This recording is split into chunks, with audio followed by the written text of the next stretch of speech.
Hey guys, it's Vanessa, and I have a very, very easy and delicious recipe to share with you today. So I'm going to make some skillet ravioli, or ravioli skillet, however you want to say it. And you'll see just how easy peasy this is, that you can throw some ingredients together and you have a home cooked meal that tastes like maybe you went out to a restaurant and you barely lifted a finger and you barely spent any money, right? So those are all wins in my book.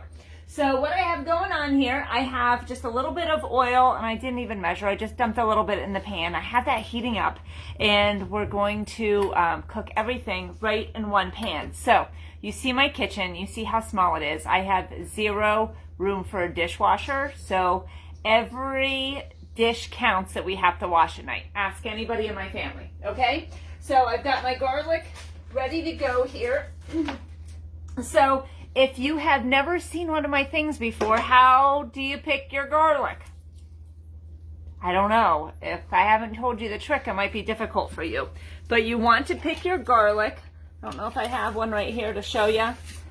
Some people might buy it, getting a little topsy-turvy, right out of the things like this. But you do want to check them to see how they look. You want your garlic to be like men's underwear, white and tight, okay? So you want the skin to be white and tight right on side there. You don't want it to be mushy or anything funkaroo with it. You'll know, okay? So I wasn't sure how I was going to prepare my garlic tonight, but because I don't want to have to peel it, I'm going to put it right in to the garlic press here. Just going to squish it right over top there. Listen to that sizzle, right? Don't have to take the skin off. That's my favorite part. And look how easy that is. It popped right off here. So I'm just going to throw that in there. I'm just going to throw about 3 in here. Do it real quick. So it's ready to go. We're just going to give that a quick little zip there. It's doing its thing. And so the next thing that we're going to do is put some tomatoes in there. Okay, so this garlic is cooking really fast. I must have had it going too good. When you use these pans, you never have to use high heat. Just do it like medium heat. So I've got 2 cans of tomatoes here. I messed up and I bought one of fire roasted and one of Italian style. So it's going to get a little bit of a zing or a different flavor. So I'm just going to open this one can up because it has a pull tab. So just pull that. Woo! Things are happening here. Okay, turn that heat down a little bit. And the second one, I'm just going to use the can opener. So if you've never seen this before, just kind of lean it right onto the side. I do have to put it down to do. Sorry, I can't show you while I'm doing it. I'm just going to turn. It looks like this while I'm doing it. Actually, I can even hold it in the air. So once it's gone all the way around, it's going to feel a little different. And it just did a click, okay? It's still attached. So I'm just going to turn it the opposite way to release it, kind of like a backspace. Now I'm going to take the trigger and the teeth. See, I'm pushing the trigger and the little teeth are moving. And I'm going to grab a hold with the trigger and the teeth. Just pull the edge right up. So right up like that. And this is a smooth edge can opener. You're not going to cut yourself, okay? So that's the best part. Going to dump that right inside there too. I have to tell you a little trick. I actually started freezing my own roasted tomatoes. So I'm excited about these.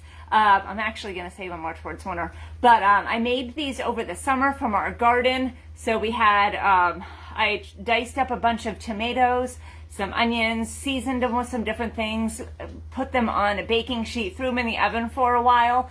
And when they came out, I froze them on some parchment paper flat. And then I put them into the jar. And now they're staying in my freezer. So it's kind of handy. I've got yummy tomatoes all year long that have come straight out of my garden. I saved so much money because I didn't pay anything. So I'm just gonna cook this up just a teensy-weensy little bit. And actually I'm gonna put some of the sweet basil in, okay? So here's a fun tip if you aren't familiar with our seasonings. So inside, I have to tip it here. So inside the lid where there are 2 threads, that's about 1 tablespoon. So I'm just throwing this in. This isn't actually on the recipe, but I love the sweet basil. So we're going to throw about 1 tablespoon in there. You can season with salt and pepper if you want. I usually just skip that stuff and everybody can add it in if they want. Okay, so this is going. And so now what I'm going to do is add in some ravioli. I actually bought the mother load of ravioli. This is 48 ounce. I'm going to use about half of the bag here. We are big eaters in our house. Who's with me, right? So I'm kind of speeding this process up a little bit, but honestly, like, it's not like you're cooking meat. It's totally going to be fine. So I'm just going to do about, again, I'm not going to dirty dishes. I'm just going to pour about half of them in there. So we're going to call it a day, right? So there's some other fun recipes that you can do with raviolis. We have a delicious toasted ravioli that you can do in the air fryer. It could be an appetizer or it could be your meal. It is super duper delicious. Dress it up with whatever toppings you want. I'm just going to kind of push this around a little bit. Now, I'm going to tell you some different things that you can do here, okay? I'm going to tell you about this pan because you're going to be like oogling all over it. All right, I'm just going to cover this up. Let this cook for just a teensy little bit. I'm going to set my timer for 4 minutes, and then we're going to move on to the next thing, okay? So let me just set the timer here. Oh, wrong one. Okay, so while that is cooking, actually I think I'm supposed to pour some heavy whipping cream in too. So I have about a 1/3 cup of heavy whipping cream. Just going to pour that in there too, kind of let it cook and do its thing. Listen, it doesn't even matter if all the ingredients are in there in the correct order. You're going to be A-okay. So I'm just going to mix this all in there together. It's going to give it like a creaminess and be delightful. And some of you know how I hate reading instructions, so just kind of wing it, right? It's going to be cool. Part of the fun of cooking is just doing your own thing. Okay, so let that go. So let me tell you about this pan. So I am using the square saute pan, but it is part of our nonstick line. Here is another one. This is the 12-inch skillet. Love, love, love these pans. Here are some of the best things you're going to love about them, okay? So number one, the handles come off. So how handy is this? My kitchen is super duper small. I might have mentioned that once or twice, right? But there's like premium storage. Like there's no storage in here. So storage is at a premium whenever you can find it. But with the removable handle, this makes it really great because you can either hang it like what I do, or you can take the handle off and all of our pans nest. So it makes it easier to throw in your cabinet and you don't have to worry about any of that, okay? So the other great thing about the handle that comes off, so it can go on top of the stove like you're seeing me use, or it can even go in the oven. You just take the handle off. This is going to be A-okay. People ask me about that all the time. No worries at all, okay?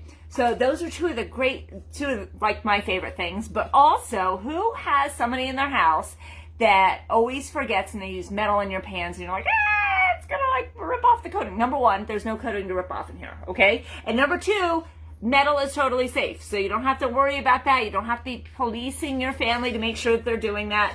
And our cookware has amazing energy conduction properties. So when extreme heat or extreme cold hits it, it goes and evenly distributes throughout the pan. So you can try this out with an ice cube, but you can also get the most bang for your buck when you put your frozen meat that you forgot to pull out of the freezer in the morning in it to thaw. So you just thaw it or put it on one side, not even on top of the stove. You can put it on your island, you can put it on your table, whatever. Don't turn anything on.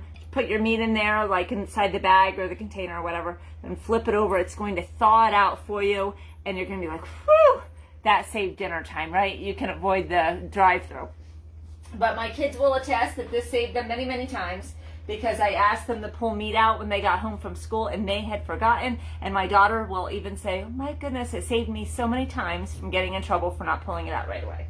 So that is one of my favorite things, but also because it has that energy conduction stuff going on, your food is going to cook more evenly because it's evenly distributed throughout the pan. So who wouldn't love that, right? Super duper easy to clean up. Honestly, it goes in the dishwasher. I don't have one, but you just wipe it right out. Super easy to clean. And if anything funkaroo happens to this, it's got a lifetime warranty. For real. So they always say you should have a great set of cookware and a great set of knives. And when I got started, I didn't have either of them. So I'm super duper excited to be having these pans that make cooking and cleanup a breeze, right? So this is coming. I've got 15 seconds yet on this. Can you believe this? Like, this is a crazy, easy, quick recipe, right? Just using some ingredients you may or may not already have in the house. So what I'm going to do now, so this is one of my tips too, is when you buy fresh spinach and you might not eat all of it right away, I always roll mine up and throw it into the freezer, and then you've got your spinach, okay? So this recipe actually calls for fresh, falling out the side. It calls for fresh spinach. I'm just going to use the frozen stuff that I had in my freezer because why not use it up, right? So I'm going to put some of that. It calls for 4 cups of fresh spinach. But the one thing I love about freezing it is really you can just break it off. So this is great for smoothies. It's good for recipes like this. My word. Other, any recipes that you want those in. I like it for omelets also. This is really easy in the morning when I want to make a quick omelet. I just throw it right inside there. I mean, it's going to cook up anyway, right? So just put that off to the side. I'm just going to stir this in, and then I'm going to cover it up and just let it kind of, well, it's not going to wilt because it's already like frozen. So I probably could have put the spinach in just a teensy bit earlier, but I'm going to cover this up with the lid that comes with this pan and just kind of let it melt in there. Not melt. That's kind of weird. Okay? So I'm just going to let it cook down for a little bit and then gasp.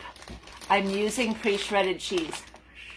Okay? So just going to throw some cheese on top, give it a nice spin around, and voila, dinner's going to be served. Okay? So you know how I feel about grating cheese, and it's super duper important to be doing. However, sometimes it's more realistic and it's just easier just to get the pre-shredded, right? So I never ever buy the shaker of the Parmesan because it's got all those fillers and weird stuff, and I almost never buy cheddar cheese because I love grating that and taking the part that doesn't get sliced down all the way, and I have to do a taste test, right? But mozzarella is a little bit different for me, okay? So I do usually buy that just because it's easier, okay? Shh, don't tell anybody. But our graters are amazing, and they save you so much money because you're actually getting the real weight in the food. You're not getting all those fillers like the sawdust and anti-sticking agents and all that gross stuff that you really shouldn't be consuming anyway. So it takes you just a little bit longer, but what I do is I grate all of my cheese right away when I get it. I put it in a container, put it in the fridge, and then we have fresh cheese all week long, okay? So this is coming along here. I'm just going to let this cook just a couple minutes longer, and then I'm going to show you the finished result. I did include the recipe here for you, but you saw how I did it. I barely measured anything, just kind of threw it all in. Just watch it to make sure that it doesn't burn, but seriously, even if you get something crusted up on this pan, it's going to clean up easy. So I hope I gave you a great dinner idea, and I'll be chatting with you soon, okay? Have a good one. Bye.